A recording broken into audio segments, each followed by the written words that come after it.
మొన్న మీ అందరు కూడా చూస్తా ఉన్నారు ఏ విధంగా ఈ రాష్ట్రంలో డ్రామా నడుస్తుందో. బీజేపీ వాళ్ళు కొట్టుకుంటారు, మాకు సంబంధం లేదు.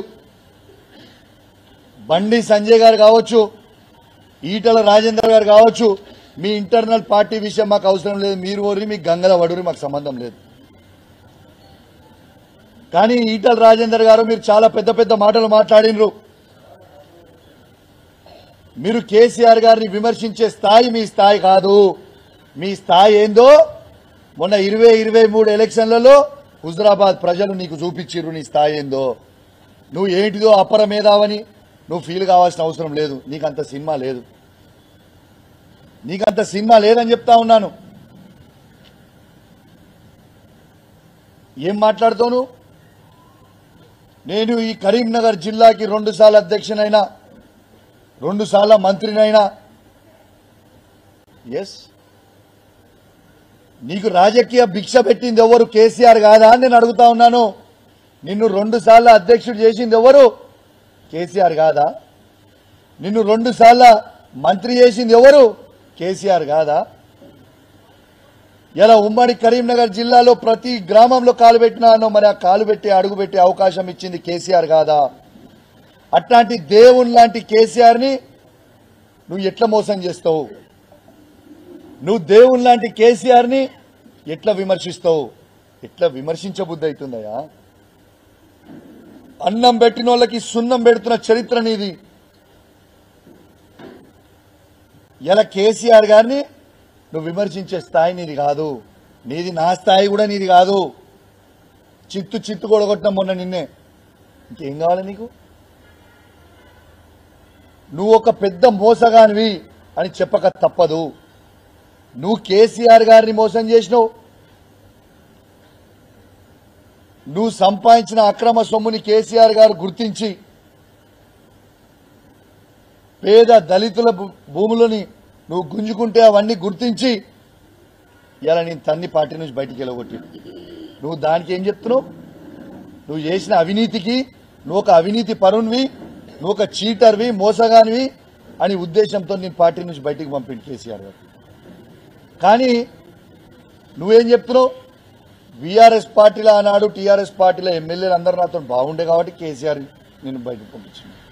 నువ్వు ఆ రోజు కేసీఆర్ గారిని ద్రోహం చేద్దామనుకున్నావు,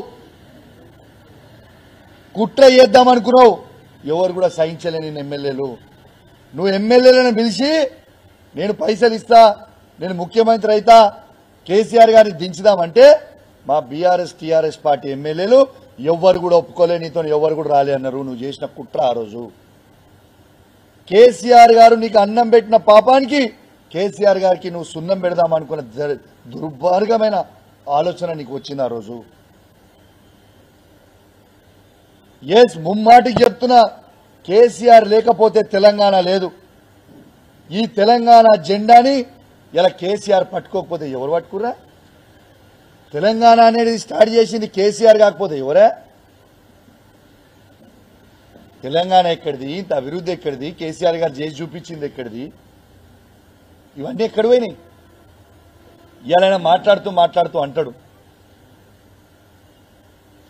మొత్తం స్థానిక ఎలక్షన్లు అన్ని నేనే గెలిచి. నువ్వు గెలవలే బాబు, నువ్వు ఏడ కూడా గెలవలేదు. కేసీఆర్ బొమ్మ గెలిచింది, కేసీఆర్ పార్టీ గెలిచింది తప్పితే నువ్వు గెలవలేదు ఏనాడు. ఈడ నువ్వు పార్టీలకి రాకంటే ముందే నేను అడుగుతున్నాను. నేను 2002లో పార్టీకి వచ్చినాను. నువ్వు వాస్తవంగా 2002లో కూడా పార్టీలకు రాలే. కానీ ఎలక్షన్ల కంటే 2004లో ఎలక్షన్లు అయ్యే కంటే 6 నెలల ముందు నువ్వు పార్టీకి వచ్చినావు.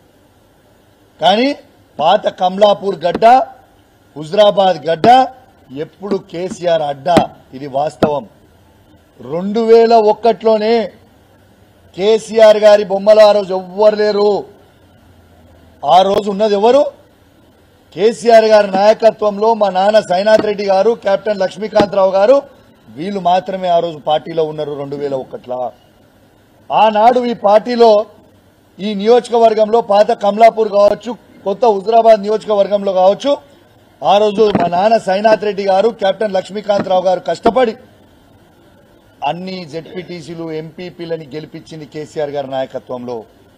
నువ్వు పార్టీలో కూడా ఆనాడు లేవు, నీ ముఖానికంత సినిమా లేదు. నువ్వు మా పదే పదే మా బీఆర్ఎస్ పార్టీ కార్యకర్తల మీద, మా బీఆర్ఎస్ పార్టీ నాయకుల మీద నువ్వు విమర్శించి అబద్దాలు చెప్పి 2021 బై ఎలక్షన్లో అది నిజం చేయించే ప్రయత్నం చేస్తా ఉన్నావు. మా కార్యకర్తలని నువ్వు తిడతా ఉన్నావు. తస్మాత్ జాగ్రత్త బిడ్డ. మా కార్యకర్తలు వీళ్ళందరూ కూడా మా నియోజకవర్గంలో ఉన్న 5 మండలాల జెడ్పీటీసీలు కావచ్చు, ఎంపీపీలు కావచ్చు, మున్సిపల్ చైర్మన్లు కావచ్చు, కౌన్సిలర్లు కావచ్చు, సర్పంచ్లు కావచ్చు, వార్డు మెంబర్లు కావచ్చు, నీతిగా నిజాయితీగా కేసీఆర్ గారి బొమ్మ మీద మేము గెలిచినాం, మేము కేసీఆర్తోనే ఉంటాం, మేము పార్టీ వదిలిపెట్టాం అని చాలా గొప్ప ఆలోచనతోని కేసీఆర్తోనే మా బీఆర్ఎస్ పార్టీ చైర్మన్లు కానివ్వండి, ఎంపీపీలు కానివ్వండి, జెడ్పీటీసీలు కానివ్వండి, కౌన్సిలర్లు కానివ్వండి, సర్పంచ్లు కానివ్వండి, వార్డు మెంబర్లు కానివ్వండి, కేసీఆర్ గారితో నానాడు ఉన్నాడు. నీలాంటి మోసగాంతో లేరు వాళ్ళ మీద నువ్వు విషం కక్కే ప్రయత్నం చేస్తే తస్మాత్ జాగ్రత్త, ఊరుకోము అని చెప్పి సందర్భంగా తెలియజేస్తా ఉన్నాను. మా బీఆర్ఎస్ పార్టీ కార్యకర్తల జోలికి వస్తే నిన్ను హుజరాబాద్ నియోజకవర్గంలో ఉరికిచ్చే రోజు వస్తే తస్మాత్ జాగ్రత్త అని హెచ్చరిస్తా ఉన్నాను. నువ్వు ఎంత పెద్ద మోసగాను అంటే, నువ్వు కేసీఆర్ గారిని మోసం చేసినావు, హుజరాబాద్ ప్రజల్ని మోసం చేసినావు.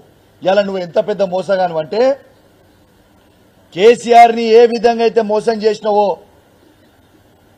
నీతో నీ వచ్చి టీఆర్ఎస్ ఇష్పెట్టి, టీఆర్ఎస్ బీఆర్ఎస్ ఇష్పెట్టి, టీఆర్ఎస్ 20 ఏళ్లు జెండా మోసిన కార్యకర్తలు టీఆర్ఎస్ ని ఇష్పెట్టి నువ్వు మబ్బెపెట్టి పైసలు ఇస్తామని ఆశ పెట్టి వాళ్ళని తీసుకొని పోయినవే, ఇలా వాళ్ళని కూడా మోసం చేసినావు కదా నువ్వు. 20 ఏళ్ల చరిత్ర వాళ్ళు ఉద్యమం చేసిర్రు, టీఆర్ఎస్ పార్టీ జెండా మోసిన వాళ్ళని మోసం చేసి తీసుకుపోయి నీ 2021 ఎలక్షన్ తర్వాత కనీసం ఒక్కరినన్నా నువ్వు పట్టించుకున్నావా వాళ్ళని? ఒక్కరినన్నా పట్టించుకున్నావా వాళ్ళని? కేసీఆర్ ని మోసం చేస్తావు, హుజరాబాద్ ప్రజల్ని మోసం చేస్తావు, నిన్ను నమ్ముకున్న కార్యకర్తలను మోసం చేస్తావు.